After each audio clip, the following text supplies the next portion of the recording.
Oke, halo teman-teman semua. Assalamualaikum warahmatullahi wabarakatuh. Nama saya Muhammad Bagas Alta, biasa dipanggil Bagas, dengan NIM 33372300055. Oke, jadi aku adalah mahasiswa informatika semester 4 ya, kelas A. Dan kali ini kita akan membahas bareng-bareng terkait dengan algoritma E-star dengan juga Dijkstra ya. Nah, itu nanti akan kita terapkan di episode kali ini, teman-teman. Oke, jadi langsung aja kita share screen dulu.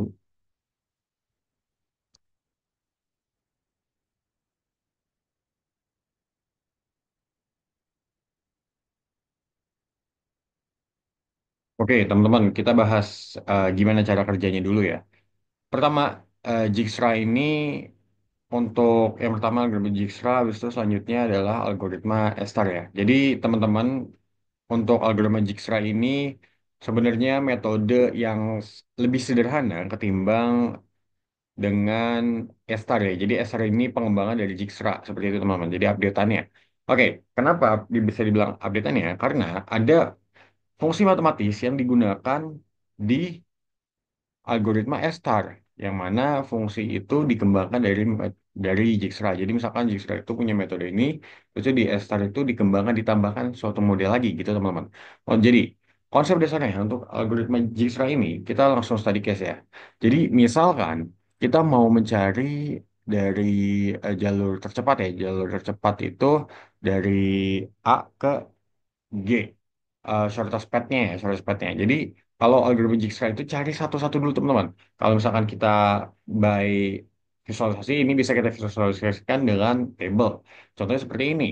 Nah, jadi kita satu-satu dihubung-hubungkan kayak gitu teman-teman. Jadi satu-satu dicari-cari. Contohnya kayak misalkan kalau misalkan kita pengen pengen ke tempat makan gitu ya, dan itu kita nggak ada Google Maps, jadi kita harus kunjungin satu-satu dulu tempat makan itu, apakah benar yang kita mau. Jadi ya kita langsung survei gitu ya, langsung survei tanpa kita ketahui informasi apapun.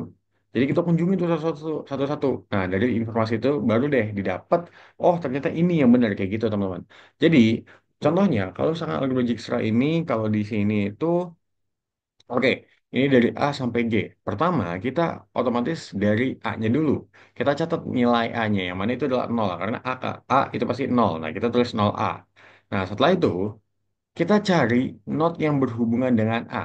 Di sini, yang langsung berhubungan ya, yang langsung bersentuhan itu adalah B dan juga C. A ke B itu 5, ditulis 5A. A ke C itu tulis 4A. Lalu apa yang terjadi ketika notnya tidak langsung berhubungan? Contohnya kayak F, kayak E, kayak D, kayak G.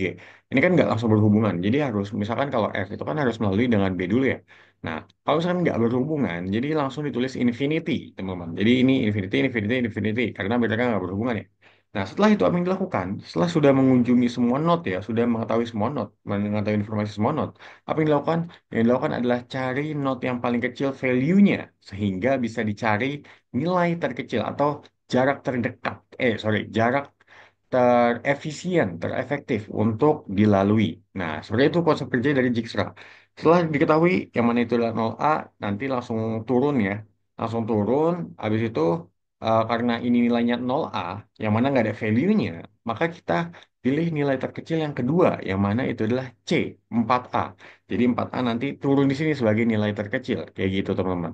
Habis itu nanti selanjutnya akan bergerak seperti yang tadi uh, sudah dipaparkan ya, itu mengunjungi satu-satu per node-nya kayak gitu teman-teman. Nanti baru tiap tiap tiap line sini nanti nyari apa finding nilai terkecilnya ya, finding smallest value-nya, habis itu nanti baru disimpulkan, wah ini nilai terkecil. Seperti itu untuk algoritma Dijkstra-nya. Jadi hanya membutuhkan satu informasi. Jadi informasi itu didapatkan dari survei semua environment ya, semua node-nya kayak gitu teman-teman untuk Dijkstra. Selanjutnya kita akan bahas tentang algoritma S-star. Untuk algoritma S-star sendiri ada pertambahan matematis ya, pertambahan function matematis. Jadi selain kita berdasarkan survei tadi, itu ada yang namanya jarak sebenarnya yang kita lakukan. Contohnya, ketika si S mau ke G, misalkan kita dari titik awal itu S, habis itu ke G. Nah, ini kan ada nilai eh, jarak antara notnya ya. Misalkan S ke B itu 2, B ke H itu 1, H ke G itu 2, habis itu G ke E itu 2. Itu kan jarak per notnya kan. Itu didapatkan dari hasil survei kan. Nah, itu dari metode Dijkstra sebenarnya. Nah, kalau metode SR ini ada nilai sesuatunya. Jadi nilai informasi baru. Nilai informasi baru apa? Ada pakai heuristik dia. Jadi pakai jarak sebenarnya. Jadi misalkan S ke E. S ke E ini ditarik garis lurus. Nah, itu nilai heuristiknya. Jadi jarak sebenarnya dari S ke E. Jadi kalau kita ingin menentukan suatu jarak gitu ya, pasti kan kita by garis lurus, by gradient. Contohnya pas zonasi sekolah. Zonasi sekolah misalkan sekolah kita di sini, rumah kita di sini, itu kan kita tarik garis lurusnya baru kita menemukan jarak yang mana itu bisa menjadi patokan seberapa jauh rumah kita ke sekolah gitu kan untuk S-Star. Nah, jadi itu S-Star perlu seperti itu. Sebagai contoh, misalkan ini B ya, ini B. Oke, dari S ke B. Dari S ke B ini jarak jarak yang antara notnya itu 2. Nah, tapi nilai heuristiknya itu 7. Jadi garis lurusnya itu 7 jaraknya dari S ke B. Cara hitungnya gimana? Nilai antar notnya ini ditambah dengan nilai heuristiknya yang mana 2 tambah 7 9. Jadi total jaraknya adalah 9. Kayak gitu teman-teman. Jadi itulah perbedaan antara Estar dan juga Dijkstra ya. Oke, langsung aja kita bahas terkait dengan codingan ya. Oke, ya ini udah aku running ya, karena runningnya tadi semenit lah, semenit cukup, cukup singkat lah. Nah, di sini aku bagi beberapa function ya, beberapa blok gitu ya. Jadi di sini ada pertama, pastinya aku install library yang akan kita gunakan ya teman-teman. Yang akan kita gunakan yang mana itu adalah OSMNX. Jadi kita pip install dulu dengan beda blok sehingga kita bisa mengetahui kalau misalnya memang ada error gitu teman-teman. Oke, selanjutnya ini udah kita install. Apa yang selanjutnya kita lakuin adalah pasti kita import. Kita import apa? Import yang udah kita install tadi. Nah, yang kita import di sini adalah import OSMNX. OSMNX itu untuk ngambil data peta jalan dari OpenStreetMap, teman-teman. OpenStreetMap dari sini. Ya, oke. Nah, FYI teman-teman, jadi sebentar. Ini oke. Jadi FYI teman-teman, jadi ada beberapa cara untuk ngambil data dari OpenStreetMap atau graph graph dari OpenStreetMap ya. Nah, ini salah satunya adalah dengan langsung di codingannya ya. Oke, jadi ya import OSMNX-nya untuk ngambil data peta jalan ya. Selanjutnya habis itu network X, SNX itu untuk menganalisis jaringan jalan sebagai graf. Yang mana nanti kita ambil grafnya dari OpenStreetMap seperti itu teman-teman. Habis ini Matplotlib ini untuk ngevisualisasiin ya, visualisasiin grafnya nanti. Jadi ASPLT nanti ini ada di, nah ini nanti akan pakai scatter plot gitu teman-teman, scatter plot untuk memvisualisasikan datanya. Oke, selanjutnya kita ada origin origin point ya. Jadi nanti origin point ini akan kita gunakan sebagai titik asal, titik awal. Habis itu nanti destination point ini adalah tujuan kita. Nah, ini adalah koordinatnya teman-teman. Koordinatnya dan ini kita pakai peta pakan baru. Dan di sini cara membacanya adalah latitude longitude. Sebentar ya, latitude dan longitude itu. Yep, yep, latitude dan longitude. Oke, latitude is a measurement of a location north or south the equator. Ya, north or south itu berarti dari atas ke bawah ya. Kalau misalkan longitude itu dari kanan ke kiri, jadi itu XY ya. Jadi longitude itu X, latitude itu Y. Jadi kalau misalkan uh, koordinat by by lintang bujur itu X-nya justru yang di belakangnya ya teman-teman. Jadi ini adalah si longitude-nya. Nah, ini adalah si latitude-nya atau Y-nya. Jadi jarak, sorry, titik koordinat si latitude ini longitude ini. Ini adalah origin point dan destination point. Seperti itu, teman. Nah, selanjutnya habis itu kita ambil graph. Nah, ini yang penting untuk OpenStreetMap ya. Jadi kita ngambil graph dari OpenStreetMap punya. Nah, Gimana caranya? Jadi kita ngambil data jaringan jalannya dari Pekanbaru, di Pekanbaru, dari OpenStreetMap. Jadi untuk yang apa nih graf graf from Maps ini nanti akan ngelot ya, ngelot jalan di Pekanbaru dan nge-save sebagai grafnya, sebagai grafnya seperti itu teman-teman. Nanti network type-nya, nah ini, jadi maksudnya graf itu apa? Jadi jalan yang bisa dilalui itu masuk ke dalam sini, kayak gitu teman-teman. Jalan yang bisa dilalui mobil ya maksudnya. Ya, jadi nanti kita akan ngedetect-nya maps-nya itu by jalan yang bisa dilalui oleh mobil. Kayak gitu, teman-teman. Oke, selanjutnya adalah mengambil komponen terbesar. Oke, jadi nanti yang akan kita gunakan di codingan ini, jadi nanti akan finding komponen terbesar juga. Atau ini meminimalisir jalan-jalan kecil karena kan kita mau jalan nanti by ini ya by drive ya jadi bisa dilalui oleh mobil bisa dilalui oleh mobil jadi nanti kita pakai max max max key line-nya jadi memilih komponen terbesar sehingga nanti jaringan yang luasnya akan bisa dijadikan pertimbangan untuk dipilih gitu teman-teman. Nah, gitu. Habis itu subgraph ini dia ngambil bagian terbesar dari graf ya, dari graf sebagai jaringan utamanya, sebagai ya jalan utamanya lah kayak gitu teman-teman. Jadi nanti bisa meminimalisir jalan-jalan yang kadang kan ada gang buntu ya. Nah, itu bisa kita minimalisir. Yang mana kan kita cari cari cari finding the best way gitu kan finding the best way yang mana itu berarti kita harus meminimalisir waktu atau jarak yang kita tempuh kayak gitu teman-teman ini caranya ya udah untuk menentukan largest WCC-nya oke selanjutnya habis itu ini origin habis not ini ya simpel terdekat habis itu sama titik asal dan titik tujuannya ya sama kayak tadi destination jadi nanti cara kerjanya itu si nearest node-nya mencari simpul graph terdekat dengan koordinat yang diberikan, yang ada gitu teman. Nanti untuk origin point-nya sendiri, origin point yang mana itu adalah longitude. Nah nanti kita karena biar bacanya lebih enak, jadi nanti si longitude atau X yang tadi di belakang kita pindahin ke depan. Makanya ini ada satu ya. Terus nanti origin point-nya nanti kita pindahin ke belakang, yang mana itu Y atau tadi latitude ya.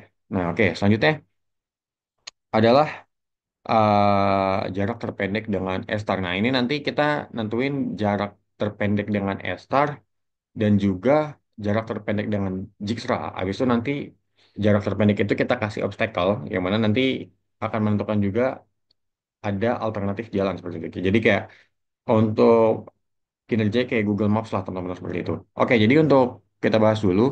Untuk shortest route A-star ini nanti pakai Etherpad yang mana nanti akan mencari jalur pendek dari heuristic search ya yang tadi udah dibilang kita pakai heuristic search habis itu untuk Dijkstra-nya sendiri nanti pakai non heuristic jadi nanti pakai perhitungan by informasi yang sudah disurvey aja kayak gitu teman-teman nanti ya jadi intinya sama-sama nyari jalur terpendek ya. Oke, selanjutnya adalah kita, nah ini obstacle-nya yang tadi dibilang block edge star sama block edge Dijkstra. Jadi dua-duanya kita pakein obstacle atau tantangan nih ya teman-teman. Jadi biar bisa kita nguji gitu ya, gimana algoritma star dan juga Dijkstra bekerja dan bisa beradaptasi. Kalau misalkan ada obstacle, kadang kan misalkan di Google Maps itu misalkan ada perbaikan jalan itu dikasih tahu. Nah itu bisa kita terapin di sini juga karena cara kerjanya sama teman-teman. Oke, jadi untuk itu mana tadi ya sudah sampai mana? Oke, ini zip ini bikin ruas pasangan jalan ya dari jalur yang udah ditentukan. Ini ya satu ini ruas pasangan jalan. Habis itu lima ini maksudnya adalah lima ruas jalan pertama kayak gitu teman. Yang untuk diblokir nanti akan kita lihat jalur mana yang dimaksud lima ini ya teman-teman. Ini jika juga sama, jadi lima not lah, lima not pertama itu kita blokir gitu teman-teman. Oke, selanjutnya oke alternatif route A star. Nah ini nanti dia cari jalan baru ya, cari jalan baru menggunakan algoritma A star, habis itu menggunakan algoritma Dijkstra-nya juga. Dan cara kerjanya itu nanti by mana nih? SRPad ini dia untuk finding alternative way. Jadi kalau misalkan ada jalur yang memang memungkinkan, yang tidak buntu, tidak merupakan gang buntu. Jadi kan tadi ada ini ya, tadi ada apa? Ada ketentuan khusus yang tadi udah dibikin. Jadi kita meminimalisir gang buntu ya. Nah ini pakai ini masuk ke Etherpad-nya. Setelah itu baru ditentukan ini sebagai alternative way-nya. Kayak gitu. Jadi untuk kalau misalkan ada jalur alternatif, nanti pakai ditampilkan dengan ini origin node, habis itu destination node-nya juga. Ya, ya kayak gitu teman-teman. Untuk yang Dijkstra sama ya. Jadi nanti Dijkstra pad-nya nanti akan ditampilkan seperti itu. Oke, selanjutnya adalah kita visualisasinya ya. Ini berarti udah visualisasi. Visualisasi jalur yang lama sama jalur yang udah dapat yang udah kena obstacle. Oke, nanti kita visualisasikan dengan warna biru ya. Ini root color blue, habis itu green itu untuk Dijkstra, habis itu red-nya itu untuk jalan alternative way-nya dari si E-Star ketika ada obstacle. Habis itu nanti magenta ini untuk si Dijkstra yang kena obstacle. Nah, ini Oxplot graph ini root ini untuk apa? Untuk menggambar jalur pada petanya. Terus nanti diwarnain pakai root color ini, pakai warna jalurnya. Jadi nanti ada jalurnya di peta dengan warna yang ditentukan, kayak gitu teman-teman. Oke, selanjutnya scatter plot. Nah ini yang tadi udah dibilang ya, scatter plot ini nanti pakai yang apa? Pakai yang matplotlib ya, ASPLT scatter plot. Nah nanti akan digambarkan scatter plotnya untuk membandingkan jalur lama dan jalur baru untuk algoritma Star dan juga Dijkstra dalam bentuk si scatter plot Dijkstra. Nah, ini nanti untuk ZPS sendiri nanti ngubah ya koordinat simpul menjadi dua list yang mana tadi ada longitude dan latitude. Jadi bukan latitude longitude tapi longitude latitude. Jadi tadi kan udah kita ubah ya. Jadi X dan Y. Habisnya nanti di alt.plotnya nanti akan gambar ya. Nanti jadi tadi yang udah kita pakai ya apa library-nya kita pakai lagi. Habis itu nanti BO ini maksudnya blue ya. Ya blue ini habis itu nanti R ini red. Ya coba kita make sure lagi. Ya biru habis itu red. Oke, good. Habis itu untuk yang Dijkstra ini sama untuk yang zip-nya untuk mengubah koordinat simpul jadi dua list ya X dan Y. Habis itu G ini green, M itu magenta. Atau ya ungu lah ya bisa dibilang. Oke, jadi itu aja untuk codingan ya. Selanjutnya kita akan bahas hasilnya. Ini nanti, ini tadi sebagai bukti bahwa runningannya tadi semenit lebih ya, semenit lah ya. Nah, pertama kita akan bahas terkait dengan jalur yang dihasilkan dulu, yang dilewati dulu. Nah, tadi karena kita udah bahas terkait dengan yang mana tadi ya, yang nah 5 obstacle ini di 5 ways pertama ya. Setelah ways pertama itu baru muncul obstacle ya, teman-teman. Oke, kita bahas dulu. Oke, mungkin kita pakai visualisasi dulu boleh kali ya. Bentar, visualisasi kemana tadi? Kita langsung ke scatter plot. Nah, ini yang dimaksud scatter plot. Nah, ini yang lima tadi ya, 5 rintangan tadi itu yang ini yang dimaksud teman-teman. Jadi obstacle-nya. Jadi nanti jalur lama sebagai biru, terus tiba-tiba ada obstacle kan. Nah, kita harus pakai melewati jalur baru ini kayak gitu teman-teman. Jadi jadi karena ada obstacle ada 5 node baru lah seperti itu istilahnya teman-teman. 5 ruas baru ya. Oke, jadi kita bahas pembuktiannya apa? Pembuktiannya apa? Apakah hanya gambar aja? Nah, ini kita tentukan kita lihat kepastiannya dari koordinat ini. 0,57 kita bandingkan Ester dan Ester dulu ya. 0,507813, 0,57813 udah oke. Terus ini juga udah sama. Habis itu nah ini beda. 508.056 dengan 506. 506 dengan 508 itu udah beda ya. 101, 446. Ini bahwa artinya apa? Artinya kita udah berhasil menemukan jalan baru. Jalan baru. Nah, gitu teman-teman. Nah, ini selanjutnya ini juga beda 506, 508, 508, 507. Habis itu nanti nggak lama lagi udah sama. Ya, ini 507, 508 masih beda. Nah, dari sini nih. Dari sini udah sama. Artinya obstacle udah kita lewati, habis itu kita masuk jalur utama lagi kayak gitu teman-teman. Nah, ini sampai kanan sama ya. Karena tadi kita udah obstacle-nya kita di awal-awal doang. Untuk Dijkstra sendiri ya 0,507 karena start awalnya sama ya. Jadi makanya ini kenapa Acer dan Dijkstra-nya sama, start awal sama. Dijkstra ini sama kayak tadi 507, 507. Nah, ini beda di jalur kedua. Ya, oke. Jadi ini untuk maps yang tadi graph tadi, yang tadi dibilang OpenStreetMap. Nah, ini untuk yang tadi blue tuh yang mana ya? Oh, jalur lama S-Start-nya. Jalur lama S-Start-nya ini seperti ini. Nah, ini jalur lama si Jixra-nya warna hijau ya, green. Habis ini jalur baru untuk si alternative way-nya si S-Start. Jalur lama ini jalur baru alternative way-nya si Jixra. Kalau kita lihat ini kan kayaknya nggak ada bedanya ya. Nah, makanya kita bandingin, makanya ini gunanya scatter plot ya, matplotlib tadi. Ini gunanya untuk membandingkan. Nah, ini kita bisa lihat ya. Ini perbedaannya di sini. Ada dua jalan di sini, bisa ke kanan, bisa ke kiri. Ini jalur lama, jalur yang biasa kita lewatin. Karena misalkan ada perbaikan jalan, kita harus ke kiri, gitu teman-teman. Tapi tetap meminimalisir waktu juga, kayak gitu. Tetap menemukan waktu yang bisa, yang paling minimal lah, paling minimal gitu teman-teman. Kan sama kan kinerjanya kayak Google Maps ya. Jadi ketika ada kendaraan otomatis dia mengarahkan dengan ke jalur yang paling cepat lah, kedua gitu lah teman-teman. Paling cepat jalur alternatif yang paling cepat juga gitu. Dibanding jalur lainnya ya.